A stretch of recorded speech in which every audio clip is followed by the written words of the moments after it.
Exministro, tratemos de hablar de cómo está el país, cómo está viendo usted la economía del país, cuáles son las amenazas y cuáles son las luces que tenemos dentro de todo el panorama. Bueno, yo diría que la situación económica dentro de los limitantes que tenemos está relativamente bien. Incluso yo diría de pronto mejor que todo en otros campos, por ejemplo, el tema de la paz, donde hay muchos grupos que no han querido contribuir al proceso de acuerdos con el gobierno.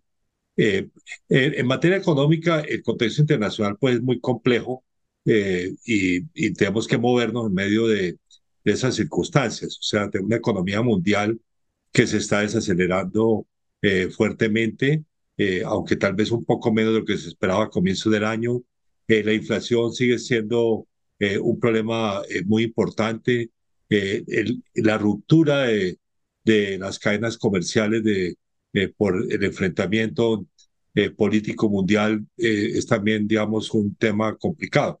Dentro de ese contexto, yo debo decir, digamos, obviamente la economía colombiana se está desacelerando por ese contexto internacional y yo diría también por el efecto pues, del aumento de las tasas de interés por parte del Banco de la República, que ha sido pues, muy importante y ya está afectando la demanda en la economía.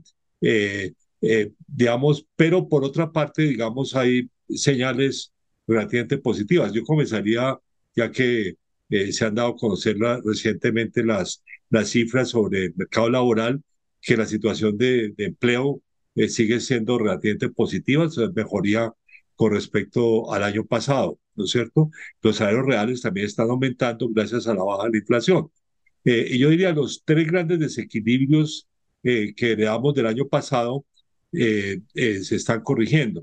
Yo diría que el que más rápido se está corrigiendo es el déficit de la balanza de pagos, que había sido muy importante, muy alto el año pasado, pese a los altos ingresos de exportaciones de petróleo y que está bajando, digamos, en forma significativa, de un 6% de la actividad económica o el Producto Interno Bruto, como se le dice, a un 4% este año. Y también el segundo, que es el déficit fiscal, también se está reduciendo.